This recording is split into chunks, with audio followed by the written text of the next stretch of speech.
साथियों नमस्कार। Advocate Narendra Joshi YouTube channel social media platform पर आपका हार्दिक स्वागत है। साथियों, दिनांक 25 मार्च 2024 को हमने सहारा इंडिया से जुड़ी हुई क्रेडिट कोऑपरेटिव सोसाइटी, आदर्श क्रेडिट कोऑपरेटिव सोसाइटी, संजीवनी क्रेडिट कोऑपरेटिव सोसाइटी और नवजीवन क्रेडिट कोऑपरेटिव सोसाइटी से जुड़े तमाम निवेशक और वह निवेशक जिन्होंने की अपनी क्लेम पिटीशन सीआरसी को फाइल कर रखी थी, लिक्विडेटर्स को फाइल कर रखी थी, इसके अलावा जिन निवेशकों ने विभिन्न उच्च न्यायालयों के अंदर अपनी रिट याचिकाएं प्रस्तुत कर रखी थी, उन सभी के लिए हमने एक जानकारी साझा की थी कि हमारे द्वारा इन समस्त ही क्रेडिट कोऑपरेटिव सोसाइटी के संदर्भ में कुछ मुद्दे की जानकारी के लिए, आगे के प्रोसेस के लिए हमने एक सूचना के अधिकार अधिनियम के तहत एक जानकारी विभिन्न बिंदुओं पर central registrar of cooperative society को प्रेषित की है। जानकारियों के संदर्भ में हमारा डिटेल वीडियो 25 मार्च 2024 का है। यदि आपने नहीं देखा है तो आप इसी चैनल पर जाकर देख सकते हैं। हमने आपको कहा था जब वो वीडियो पोस्ट हुआ कि 45 दिन के अंदर या पश्चात जो भी अपडेट आएगा वह हमारे द्वारा YouTube चैनल पर आपके समक्ष सार्वजनिक किया जाएगा। जो भी रिप्लाई आएगा वह रिप्लाई आपको बताया जाएगा कि वह निवेशकों के हित में किस तरीके से बेहतर साबित होगा। साथियों, सहारा से जुड़ी क्रेडिट कोऑपरेटिव सोसाइटियाँ जो कि चारों है, आदर्श क्रेडिट कोऑपरेटिव सोसाइटी, संजीवनी क्रेडिट कोऑपरेटिव सोसाइटी और नवजीवन क्रेडिट कोऑपरेटिव सोसाइटी, इन चारों ही सोसाइटियों के संदर्भ में या चारों ही मुद्दों पर हमारे द्वारा भेजी गई आरटीआई का जवाब central registrar of cooperative department द्वारा, जो कि उनके लोक सूचना अधिकारी है, उनके द्वारा भेजा गया है, जो हमें प्राप्त हो चुका है।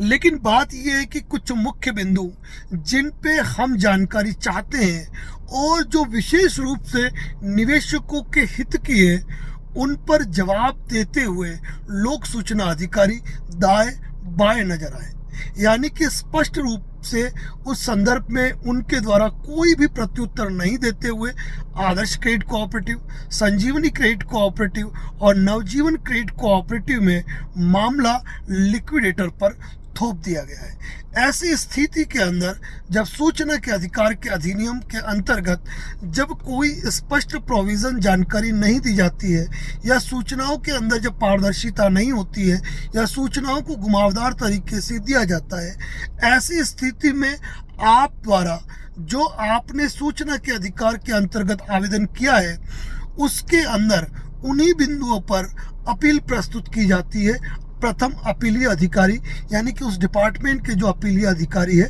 उनको। साथ ही इस मैटर में आदर्श क्रेडिट कोऑपरेटिव, संजीवनी क्रेडिट कोऑपरेटिव और नवजीवन क्रेडिट कोऑपरेटिव सोसाइटी के मैटर में लिक्विडेटर को भी इस मैटर में लेटर जारी कर दिए गए। और साथ ही सहारा के संदर्भ में जो जानकारी प्राप्त हुई है वह उसकी भी आगे की अपील जो है वह हमारे द्वारा प्रेषित की जा रही है। साथियों, एक बात कहूँगा, प्रत्येक अपडेट YouTube पर देना, फ़ोन पर देना और हर बात फ़ोन पर साझा कर पाना संभव नहीं होता है। हम पूरा प्रयास करते हैं कि हम निवेशकों के लिए, निवेशकों के हितार्थ कौन सा कदम बेहतर तरीके से उठा पाए। साथियों, कुछ विशेष जानकारियाँ, कुछ खास जानकारियाँ जो हमारे लिए मील का पत्थर साबित होगी, उन तमाम जानकारियों को हम आपके लिए एकत्र करने की कोशिश कर रहे हैं ताकि आगामी जो स्टेप होगा वह निवेशकों के हित में इस तरीके से हो कि वह निवेशकों को सीधा और सीधा लाभ प्राप्त हो, उनकी समस्याओं का समाधान हो। अब इसके लिए कई साथी न सुबह देखते हैं, न शाम देखते हैं, न रात देखते हैं, जब मन चाहे कॉल करते हैं, व्हाट्सअप कॉल करते हैं, व्हाट्सअप मैसेज करते हैं। और मैं एक बात आपको कह दूं कि प्रत्येक व्हाट्सअप मैसेज का, प्रत्येक कॉल का रिप्लाई देना संभव नहीं हो पाता है। यही कारण है कि यूट्यूब के जरिए हम आपसे साझा होते हैं और जो भी जानकारी अपडेट हमें लगता है कि हमें आप तक पहुंचाना चाहिए, वह हम अब आपको यूट्यूब चैनल के माध्यम से पहुंचाते हैं। साथियों, महती जानकारियां, बहुत ही काम की और महत्वपूर्ण जानकारियों को इस बार हमारे द्वारा central registrar of cooperative society से आरटीआई के अंतर्गत पूछा गया है, जहां पर उनको भी जवाब देते नहीं बना है। और यही प्रयास है कि इस मामले में अब अपीलीय अधिकारी और लिक्विडेटर इस मामले में अपना जवाब जो भी है वह हम तक देंगे। जवाब तो देना ही है, क्योंकि जब कोई कागज मूव होगा तो उसका रिप्लाई तो करना ही होगा। अब 45 डेज के अंदर मैंने आपको अपडेट की बात की। फिलहाल अपडेट ये है कि कुछ जानकारियां आई है जिसे हम सार्वजनिक मंच पे साझा नहीं कर रहे हैं, क्योंकि कुछ और विशेष अपडेट है जो हम चाहते हैं कि वो हमें प्राप्त हो और हम आपके सामने उस चीज को साझा कर पाए। अपीलीय अधिकारी को हमारे द्वारा अपील प्रस्तुत कर दी गई है, संबंधित लिक्विडेटर्स को हमारे द्वारा लेटर जारी कर दिए गए हैं और आने वाले जो निश्चित दिन है उन दिनों के अंदर जो जानकारी प्राप्त होगी, क्योंकि जाहिर सी बात है साथियों, कोई लेटर डिस्पैच होता है, लेटर सामने वाले को रिसीव होता है, उनके पास एक निश्चित समयावधि होती है। उस निश्चित समयावधि वो 30 दिन 45 दिन की होती है, जिसके अंदर उनके द्वारा जवाब दिया जाना होता है। जब भी कोई परफेक्ट जवाब, यानी कि अब इसका जो भी परफेक्ट जवाब कानूनी तरीके से हमें प्राप्त होगा वह हम आम जनता को साझा करेंगे और वह जो जानकारी होगी वह कुल मिलाकर उन तमाम निवेशकों के लिए लाभकारक सिद्ध होगी जिन्होंने कि पूर्व में कोर्ट में कोई कार्रवाई कर रखी है, क्लेम पिटीशन फाइल कर रखे हैं या कोई भी कार्रवाई कर रखी है। साथ ही यदि कोई पार्टी एसएलपी भी दायर करती है या फिर जैसे सहारा के मैटर में सुप्रीम कोर्ट में जाकर पीआईएल लगाने की बात की जा रही है, वहां पर भी ये चीज कारगर साबित होगी, क्योंकि इस प्रकार की जानकारियां न्यायिक कार्रवाई के अंदर एक महत्वपूर्ण भूमिका निभाते हैं। कई साथी हमें पूछते हैं कि सर, आदर्श क्रेडिट कोऑपरेटिव सोसाइटी के मैटर में एसएलपी फाइल हो रही है, क्या हमें एसएलपी का पार्ट बनना चाहिए? कई लोग पूछते हैं। तो यहाँ पर मैं कहूँगा कि यह आपका व्यक्तिगत निर्णय है, आप अपना निर्णय स्वयं ले। कई लोग पूछते हैं कर सर, हम सुप्रीम कोर्ट के अंदर पीआईएल फाइल हो रही है, क्या हमें उसका पार्ट बनना चाहिए? तो मैं कहूँगा जरूर बने, क्योंकि यहाँ पर आपके अपने व्यक्तिगत निर्णय है, यहाँ पर कोई सजेशन हम आपको नहीं देते हैं। कुछ लोग पूछते हैं कि सर, हमने विभिन्न उच्च न्यायालय के अंदर या अलग अलग उच्च न्यायालय के अंदर यदि हमने रिट याचिका पेश की है तो हम किसी पीआईएल का पार्ट बन सकते हैं, हम किसी एसएलपी का पार्ट बन सकते हैं? तो यह बिल्कुल बन सकते हैं, यह आपका व्यक्तिगत मैटर है। यहाँ पर डिसीजन आपको अपने स्तर पर लेना होगा, लेकिन हमारे द्वारा ये पूरा प्रयास किया जा रहा है कि निवेशकों के हक की लड़ाई को एक अच्छी आवाज के साथ उठाया जाए। ये नहीं कि रोज टैप रिकॉर्डर की तरह आपके सामने आकर हम रोज कोई जानकारी दे। जानकारी तभी दी जाती है जब उस जानकारी का कोई दम हो।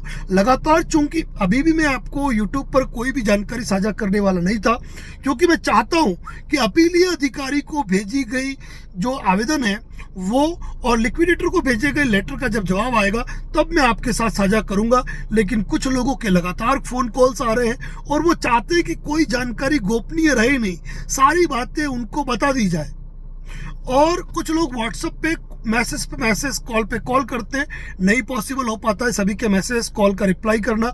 कोई भी कॉल करेगा तो वर्ड यही रहेगा, YouTube channel advocate Narendra Joshi and associate को सब्सक्राइब कीजिए और हर 2-4-8 दिन के अंदर फॉलोअप लेते रहिए कि हमने कोई अपडेट दिया है या नहीं दिया है। जो भी जानकारी दी जाएगी इसी यूट्यूब चैनल के माध्यम से दी जाएगी।